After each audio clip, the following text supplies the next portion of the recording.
वक्त होया शाम के 6 बजे का।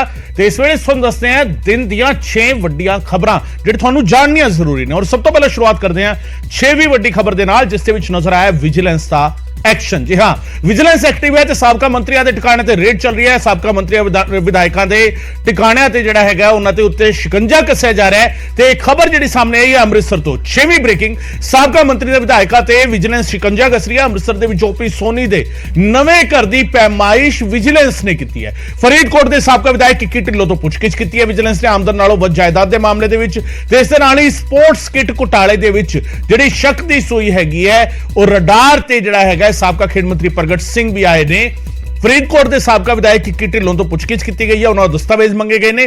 स्पोर्ट्स किट घोटाले दे विच प्रगट सिंह जांच के घेरे विच ने। सूत्रां दे हवाले तो यह जानकारी साडे कोल पहुंची है ते प्रगट सिंह दा नाम जांच के घेरे विच है।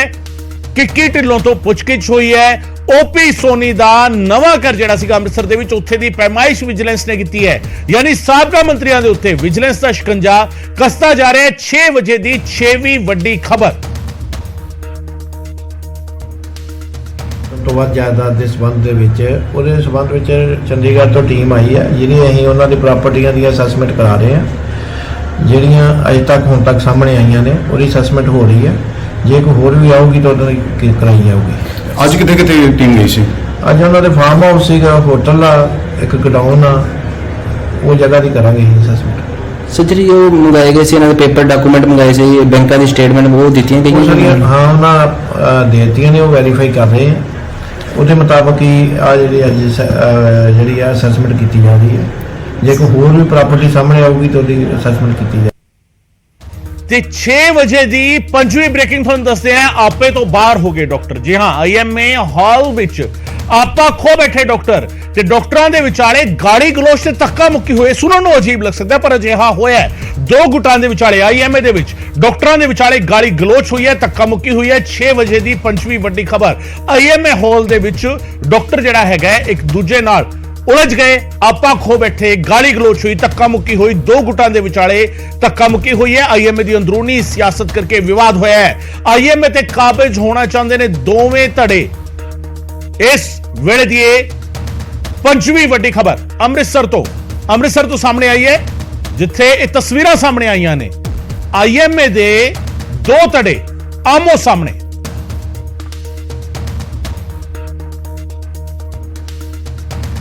राजीव मेरे सहयोगी इस वेले फोन लाइन ते मेरे नाल जुड़ रहे हैं। राजीव, तस्वीरां तो असीं देख पा रहे हैं, डॉक्टर एक हॉल दे विच ने, हंगामे वाली तस्वीरां ने और मोबाइल क्लिप जिहड़ा सामने है।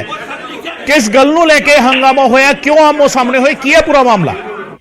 जी बिल्कुल गगन, जिस तरह तुसीं भी जिक्र किया कि यह कुर्सी की लड़ाई है और असीं कह सकते हैं कि सियासत जी डॉक्टरों के उत्ते भी पूरी तरह हैवी नज़र आ रही है। और जी प्रधानगी की कुर्सी है और बाकी जोड़े अहुदे ने उन्होंने उत्ते दोवां धिरां की कोशिश है कि साडा कब्जा होवे और उस चीज़ को लैके जो है तकरार हुई। उस तो बाद तुसीं देख सकते हो कि धक्का मुक्की भी हो रही है और गाली गलौज तक भी ये काम पहुंचता होया नजर आ रहा है। और डॉक्टरी एक बड़ा सन्मानित पेशा है, बड़ा पढ़े लिखे तबके दे नाल संबंधित यह इन्हां दा जिहड़ा पेशा है। पर किस तरीके दे नाल डॉक्टर जिहड़े ने एक दूजे दे नाल हत्थोपाई भी हो रहे हैं, एक दूजे नूं गालां तक कढ़ियां जा रही ने, तो किते ना किते पूरे इस पेशे नूं जरूर ये तस्वीरां शर्मसार कर रही ने। पर सब तो वड्डी गल है कि जिहड़ी सियासत है वो इन्हां डॉक्टरां दे उत्ते हैवी नज़र आ रही है और कुर्सी की लड़ाई दे चलदे हैं सारा कुछ जिहड़ा वापरिया। और इन्हां दे ही साथियां वल्लों ये वीडियो भी बनाई गई है जिहड़ी हुण तेजी दे नाल वायरल भी हुंदी होई नज़र आ रही है। जी गगन, बिल्कुल बिल्कुल राजीव, जिस तरीके तुसीं दस रहे हो कुर्सी की लड़ाई का पूरे का पूरा मामला नजर आ रहा है। और कुर्सी की लड़ाई के डॉक्टर इन्ने उलझ गए कि धक्का मुक्की तो हुई, गाली गलोच भी एक दूजे नाल करन लग पे। सारियां तस्वीरां जिहड़ा है मोबाइल दे विच रिकॉर्ड हुईयां। बहुत बहुत शुक्रिया राजीव इस तमाम जानकारी दी। 5वीं वड्डी खबर 6 बजे की तुहानूं असीं दस रहे हैं अमृतसर तो ये तस्वीरां ने। और राजीव जिवें मेरे सहयोगी दस रहे थे, दो धड़े डॉक्टरां दे एक दूजे दे नाल उलझ गए। IMA दे प्रधानगी नूं लैके IMA दी प्रधानगी दोवें हासिल करना चाहुंदे सन और दोवें जिहड़ा है एक दूजे नाल धक्का मुक्की हुई, गाली गलोच होया। पहला तकरार होंदी है, फिर गाली गलोच होंदा है, फिर धक्का मुक्की होंदी है। और एक एक तस्वीर जिहड़ा है मोबाइल, क्योंकि आजकल हर किसी के हाथ विच है, सो मोबाइल दे विच पूरी तस्वीर जिहड़ा है वो रिकॉर्ड हो गई, वीडियो रिकॉर्ड होया और वीडियो जिहड़ा है वो बाहर भी आ गया, वीडियो क्लिप जिहड़ा है वो बाहर आया।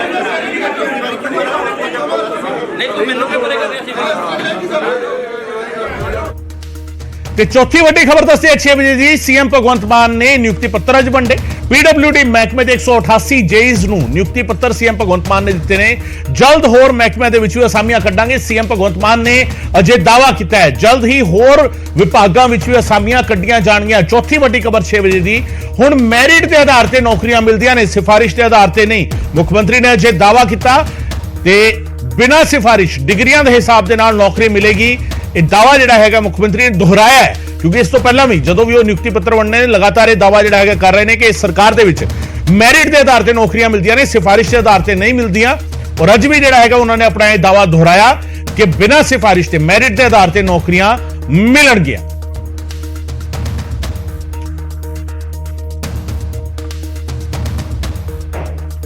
अरविंद केजरीवाल जी की वाई जी गारंटियां दी सी ऑनसाइट पूरी होने लग गई।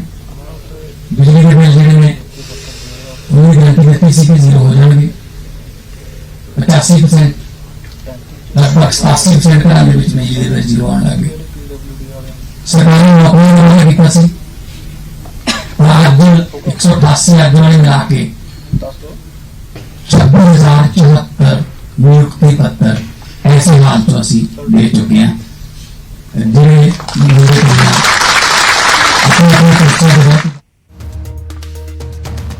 ਸੋ ਮੁੱਖ ਮੰਤਰੀ ਨੇ ਨੌਕਰੀਆਂ ਗਣਾਈਆਂ। 1 ਸਾਲ ਤੋਂ ਵੀ ਘੱਟ ਸਮਾਂ ਦੇ ਵਿੱਚ ਕਿੰਨੀਆਂ ਨੌਕਰੀਆਂ ਦਿੱਤੀਆਂ ਨੇ। ਇਸ ਦੇ ਨਾਲ ਹੀ ਸੀਐਮ ਭਗਵੰਤ ਮਾਨ ਨੇ ਵਿਰੋਧੀਆਂ ਨੂੰ ਵੀ ਜਵਾਬ ਦਿੱਤਾ।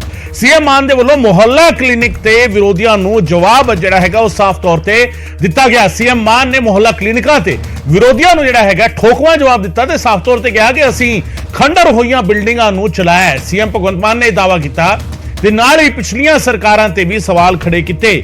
ਵਿਰੋਧੀਆਂ ਨੂੰ ਜਵਾਬ ਜਿਹੜਾ ਹੈਗਾ ਸੀਐਮ ਮਾਨ ਦੇ ਵੱਲੋਂ ਦਿੱਤਾ ਗਿਆ। ਮੁਹੱਲਾ ਕਲੀਨਿਕ ਤੇ ਵਿਰੋਧੀ ਜਿਹੜੇ ਸਵਾਲ ਚੁੱਕ ਰਹੇ ਸੀਗੇ ਉਸ ਤੇ ਸੀਐਮ ਭਗਵੰਤ ਮਾਨ ਨੇ ਕਿਹਾ ਕਿ ਅਸੀਂ ਖੰਡਰ ਹੋਈਆਂ ਬਿਲਡਿੰਗਾਂ ਨੂੰ ਚਲਾਇਆ, ਬੰਦ ਪਈਆਂ ਡਿਸਪੈਂਸਰੀਆਂ ਨੂੰ ਚਾਲੂ ਕੀਤਾ। ਅਕਾਲੀ ਕਹਿੰਦੇ ਨੇ ਕਿ ਡਿਸਪੈਂਸਰੀਆਂ ਬਾਦਲ ਨੇ ਬਣਵਾਈਆਂ। ਕੀ ਬਾਦਲਾਂ ਨੇ ਡਿਸਪੈਂਸਰੀਆਂ ਦੀ ਰਜਿਸਟਰੀ ਕਰਾਈ ਹੈ?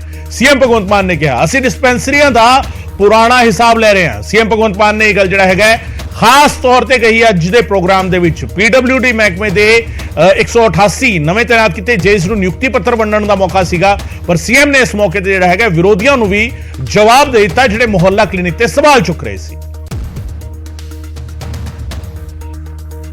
डिस्पेंसरियां ते सवाल चुक रहे हैं, वो अपने दूजे जेडे जिन्होंने कोई सवाल चुकन का हक ही नहीं दिता लोगों ने, वो कहते जी ये जी डिस्पेंसरी है ये बाल साहब ने बनाई सी, ਇਹਦੇ क्यों खोलता मोहल्ला क्लिनिक? की गल होगी उसकी रजिस्ट्री बाल साहब बनाते हैगी तो पब्लिक प्रॉपर्टी है ना। जे ਉਹਦੇ ਚ ਪਾਥੀਆਂ ਪੱਥੀਆਂ ਪਈਆਂ ਨੇ ਉਹਦੇ ਚ ਸਾਰੇ ਪਿੰਡ ਦੇ ਅਵਾਰਾ ਪਸ਼ੂ ਉੱਥੇ ਰਹਿੰਦੇ ਨੇ ਤੇ ਖੰਡਰ ਬਣ ਗਏ। ਜੇ ਅਸੀਂ ਉਹਨੂੰ 2 ਕਮਰੇ ਹੋਰ ਪਾ ਕੇ ਚਲਾ ਕੇ ਉੱਥੇ ਐਮਬੀਬੀਐਸ ਡਾਕਟਰ ਬਿਠਾਤਾ, ਫਾਰਮਾਸਿਸਟ ਬਿਠਾਤਾ, ਨਰਸਿਸ ਬਿਠਾਤੀਆਂ, ਗੋਲੀਆਂ ਦਵਾਈਆਂ ਧਰਤੀਆਂ ਚਲਾਤਾ ਤਾਂ ਕੋਈ ਮਾੜਾ ਕੰਮ ਕਰਦੇ ਜੀ? ਐਂ ਤਾਂ ਫਿਰ ਕੱਲ ਨੂੰ ਅੰਗਰੇਜ਼ ਕਹਿਣਗੇ ਰੇਲ ਗੱਡੀਆਂ ਦੀਆਂ ਲਾਈਨਾਂ ਸਾਰੀਆਂ ਅਸੀਂ ਵਿਛਾਈਆਂ ਸੀ, ਤੁਸੀਂ ਇਹਦੇ ਰੇਲ ਨਹੀਂ ਚਲਾ ਸਕਦੇ। ਰਾਸ਼ਟਰਪਤੀ ਭਵਨ ਅਸੀਂ ਬਣਾਇਆ ਸੀ, ਤੁਸੀਂ ਇਹ ਬੈਠ ਨਹੀਂ ਸਕਦੇ। ਪਾਰਲੀਮੈਂਟ ਸਾਡੀ ਬਣਾਈ ਹੋਈ, ਤੁਸੀਂ ਇੱਥੇ ਡਿਬੇਟ ਨਹੀਂ ਕਰ ਸਕਦੇ। ਕੀ ਗੱਲ ਜੀ ਤੁਸੀਂ ਠੇਕਾ ਲੈ ਲਿਆ? ਤੁਸੀਂ ਆਪ ਬਣਾਏ ਆਪਦੇ ਪੈਸੇ ਨਾਲ। ਜਿਸ ਵੇਲੇ 10 ਸਾਲ 15 ਸਾਲ ਪਹਿਲਾਂ ਬਣੀਆਂ ਸੀ ਉਦੋਂ ਵੀ ਪੈਸਾ ਲੋਕਾਂ ਲਈ ਲੱਗਿਆ ਸੀ। ਉਹ ਖੰਡਰ ਬਣੇ ਪਏ ਨੇ। ਉਹ ਜਿਹਨਾਂ ਖੰਡਰਾਂ ਨੂੰ ਅਸੀਂ ਫੰਕਸ਼ਨਲ ਕਰ ਰਹੇ ਹਾਂ ਤੇ ਤਾਂ ਲੋਕਾਂ ਨੂੰ ਸਹੂਲਤ ਮਿਲ ਰਹੀ ਹੈ। ਪਤਾ ਹੋਵੇ ਨਾ ਕਿ ਉੱਥੇ ਪਹਿਲਾਂ 200 ਬੰਦਾ ਜਾਂਦਾ ਸੀ, ਹੁਣ ਇਹਨਾਂ ਮਹੱਲਾ ਕਲੀਨਿਕ ਖੋਲਤਾ ਹੁਣ 100 ਬੰਦਾ ਜਾਣ ਲੱਗ ਗਿਆ। ਨਾ ਕਿੱਥੇ ਦੱਸੋ, ਦਿਖਾਓ ਮੈਨੂੰ ਕਿਹੜੀ ਪਿੰਡ ਦੀ ਡਿਸਪੈਂਸਰੀ ਚੱਲਦੀ ਹੈ, ਕਿਤੇ ਦਵਾਈ ਮਿਲਦੀ ਹੈ। ਸੋ ਇਸ ਕਰਕੇ ਬਣਾਈਆਂ ਪੀਡਬਲਿਊਡੀ ਦੀਆਂ ਹੋਈਆਂ ਨੇ। ਉਹ ਅਸੀਂ ਉਹਨਾਂ ਬਿਲਡਿੰਗਾਂ ਨੂੰ, ਇਹ ਜਿਹੜੀਆਂ ਪੁਰਾਣੀਆਂ ਸਰਕਾਰਾਂ ਕਹਿੰਦੀਆਂ ਅਸੀਂ ਬਣਾਈਆਂ ਨੇ, ਉਹ ਜਦੋਂ ਚੱਲਦੀਆਂ ਹੀ ਨਹੀਂ, ਕਿ ਜਿਹਨੇ ਮਰਜ਼ੀ ਬਣਾਈਆਂ ਨੇ, ਜਦੋਂ ਚੱਲਦੀਆਂ ਹੀ ਨਹੀਂ ਉਹ ਤੇ ਫਿਰ ਉਹ ਪਾਣੀ ਵਾਲੀ ਬੱਸ ਕਿੱਥੇ ਹੈ? ਉਹ ਵੀ ਇਹਨਾਂ ਨੇ ਬਣਾਈ ਸੀ। ਪਾਣੀ ਤਾਂ ਹੈਗਾ ਉੱਥੇ, ਬੱਸ ਕਿੱਥੇ ਹੈ? ਸੋ ਵਿਰੋਧ ਕਰਨ ਵਾਸਤੇ ਵਿਰੋਧ ਕਰਨਾ ਮਾੜੀ। 6 ਵਜੇ ਦੀ ਦੂਜੀ ਵੱਡੀ ਖਬਰ ਦਾ ਰੁਖ ਕਰਦੇ ਹਾਂ। ਭਾਰਤ ਜੋੜੋ ਯਾਤਰਾ ਮੁਕੰਮਲ ਹੋ ਗਈ ਹੈ। ਸ਼੍ਰੀਨਗਰ ਦੇ ਸ਼ੇਰੇ ਕਸ਼ਮੀਰ ਸਟੇਡੀਅਮ ਦੇ ਵਿੱਚ ਭਾਰਤ ਜੋੜੋ ਯਾਤਰਾ ਦਾ ਸਮਾਪਨ ਸਮਾਗਮ ਹੋਇਆ, ਪਰ ਇਸ ਸਭ ਦੇ ਵਿਚਾਲੇ ਭਾਰੀ ਬਰਫ਼ਬਾਰੀ ਜਿਹੜੀ ਸੀ ਉਹ ਦੇਖਣ ਵਾਲੀ ਸੀਗੀ। ਇਸ ਸਭ ਦੇ ਵਿਚਾਲੇ ਰਾਹੁਲ ਦੀ ਰੈਲੀ ਹੋਈ ਹੈ। ਭਾਰੀ ਬਰਫ਼ਬਾਰੀ ਦੇ ਵਿਚਾਲੇ ਰਾਹੁਲ ਨੇ ਰੈਲੀ ਕੀਤੀ। ਸ਼ੇਰੇ ਕਸ਼ਮੀਰ ਸਟੇਡੀਅਮ ਦੇ ਵਿੱਚ ਰਾਹੁਲ ਨੇ ਰੈਲੀ ਕਰਕੇ ਭਾਰਤ ਜੋੜੋ ਯਾਤਰਾ ਦਾ ਸਮਾਪਨ ਕੀਤਾ।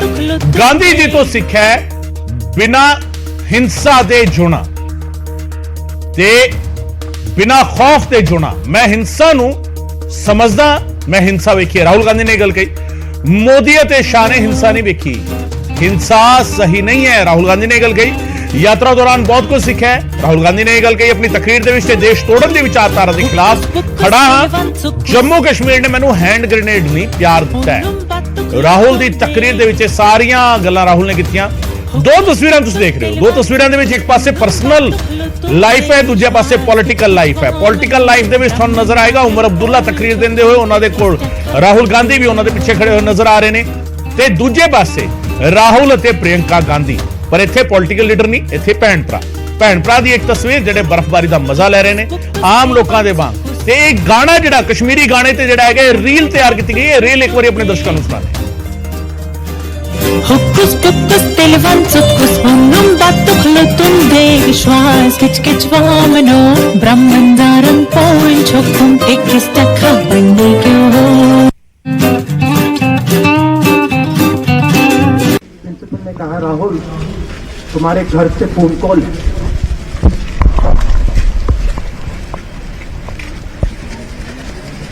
और जब मैंने उसके शब्द सुने मुझे पता लग गया कुछ गलत हो गया है। मेरे पैर कांपे और मैंने जैसे फोन अपने कान पे लगाया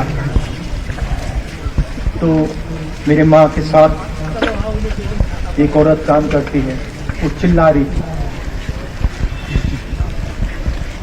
राहुल दादी को गोली मार, दादी को गोली मार, दादी को गोली मार। ये जो मैं अभी कह रहा हूं ये बात प्रधानमंत्री को नहीं समझ आएगी, ये बात अमित शाह जी को नहीं समझ आएगी, ये बात डोभाल जी को भी नहीं समझ आएगी, मगर ये बात कश्मीर के लोगों को समझ आएगी, ये बात सीआरपीएफ के लोगों को समझ आएगी, ये बात आर्मी के लोगों को समझ आएगी, उनके परिवारों को समझ आएगी। फिर मैंने वो जगह देखी जहां मेरी दादी का खून था। इसको हम बिल्कुल दूसरी तरीके से देखते हैं। ये आप सबके लिए टेलीफोन है, ये हमारे लिए सिर्फ टेलीफोन नहीं।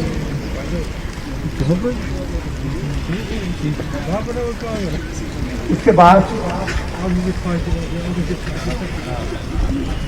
6-7 साल बाद मैं अमेरिका में था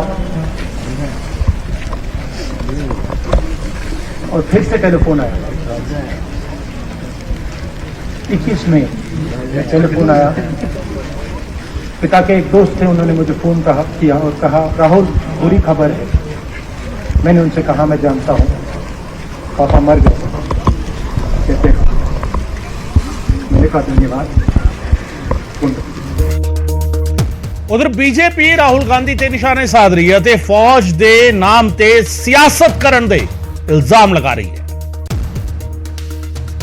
चाइना के विषय पर राहुल गांधी झूठ बोल रहे हैं और देश में भ्रम की स्थिति पैदा कर रहे हैं। राहुल गांधी जी जिस कब्जे की बात कर रहे हैं वो कब्जा आपके नाना श्री जवाहरलाल नेहरू जी के समय में 1962 में हुआ था।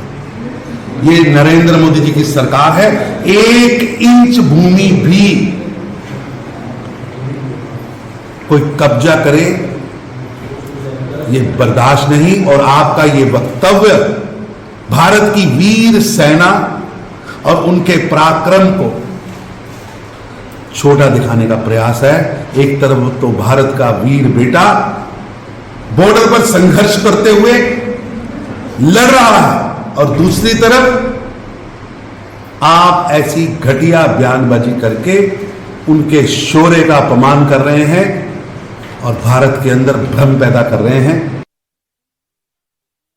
राहुल गांधी और कांग्रेस पार्टी को श्री नरेंद्र मोदी और भाजपा सरकार का कश्मीर से धारा 370 हटाने के लिए तहे दिल से धन्यवाद करना चाहिए। जिसकी बदौलत निर्विघ्न वो लाल चौक पर तिरंगा फहरा सके। अमित शाह को भी चैलेंज किया कि अगर हिम्मत हो तो यात्रा करके दिखाएं यहाँ तक। अमित शाह की बदौलत ही तो ये वहां तक पहुंच पाए। ਤੇ 6 ਵਜੇ ਦੀ ਪਹਿਲੀ ਵੱਡੀ ਖਬਰ ਤੁਹਾਨੂੰ ਦੱਸਦੇ ਹਾਂ। ਆਪਰੇਸ਼ਨ ਬਲੂ ਸਟਾਰ ਦੇ ਨਵੇਂ ਰਾਜ਼ ਖੁੱਲਦੇ ਹੋਏ ਨਜ਼ਰ ਆਏ ਨੇ। ਜੀ ਹਾਂ, ਜਨਰਲ ਕੁਲਦੀਪ ਬਰਾੜ ਦਾ ਖੁਲਾਸਾ ਜਿਹੜਾ ਹੈਗਾ ਉਹ ਸਾਹਮਣੇ ਹੈ।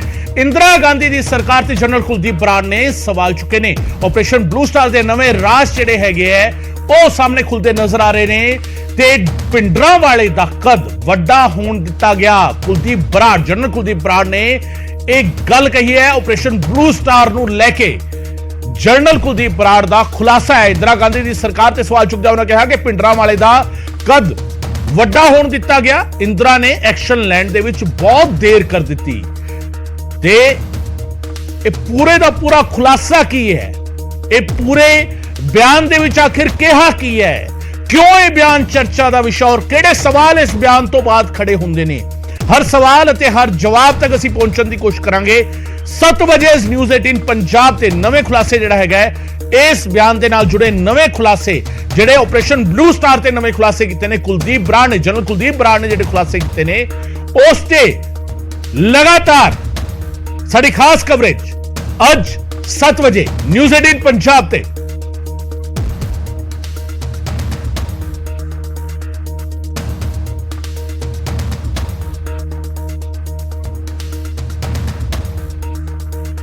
ਸੋ ਜਨਰਲ ਬਰਾੜ ਨੇ ਕਈ ਸਾਰੇ ਖੁਲਾਸੇ ਕੀਤੇ।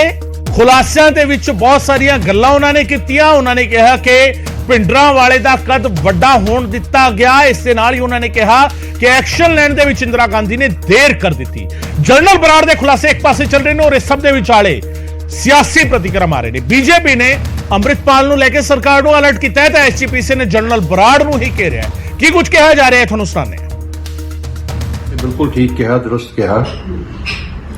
ਪਹਿਲਾਂ ਉਹਦੇ ਨਾਲ ਜ਼ਿਆਦਾ ਲੋਕ ਨਹੀਂ ਸੀ, ਉਹ ਇੱਕ ਧਾਰਮਿਕ ਬੰਦਾ ਸੀ ਤੇ ਹੌਲੀ ਹੌਲੀ ਜਨਤਾ ਦਾ ਜੁੜਾਅ ਹੁੰਦਾ ਗਿਆ ਔਰ ਉਹ ਗਲਤ ਲੋਕਾਂ ਦੇ ਹੱਥਾਂ 'ਚ ਆ ਗਏ ਔਰ ਅਲੱਗ ਦਿਸ਼ਾ ਮਿਲ ਗਈ, ਜਿਸ ਦੀ ਵਜ੍ਹਾ ਕਰਕੇ ਅਕਾਲ ਤਖਤ ਸਾਹਿਬ ਦੀ ਔਰ ਦਰਬਾਰ ਸਾਹਿਬ ਦੀ ਬੇਅਦਬੀ ਹੋਈ ਔਰ ਇਹ ਸਰਕਾਰਾਂ ਦੀਆਂ ਗਲਤ ਨੀਤੀਆਂ ਦੀ ਵਜ੍ਹਾ ਕਰਕੇ ਕਈ ਵਾਰ ਦੇਸ਼ ਨੂੰ ਬਹੁਤ ਭੁਗਤਾਨ ਕਰਨਾ ਪੈਂਦਾ ਔਰ ਕੌਮ ਨੂੰ ਵੀ ਭੁਗਤਾਨ ਕਰਨਾ ਪਿਆ। ਅੱਜ ਫਿਰ ਅੰਮ੍ਰਿਤਪਾਲ ਜਿਹੜਾ ਹੈਗਾ ਉਹਦੇ ਨਾਲ ਕੋਈ ਜਨਤਾ ਨਹੀਂ ਹੈ, ਉਸ ਨੂੰ ਸਰਕਾਰ ਜਾਣਬੁੱਝ ਕੇ ਰੋਕਦੀ ਨਹੀਂ ਹੈ, ਉਸ ਦੀਆਂ ਗਤੀਵਿਧੀਆਂ ਨੂੰ ਰੋਕਿਆ ਜਾਣਾ ਚਾਹੀਦਾ।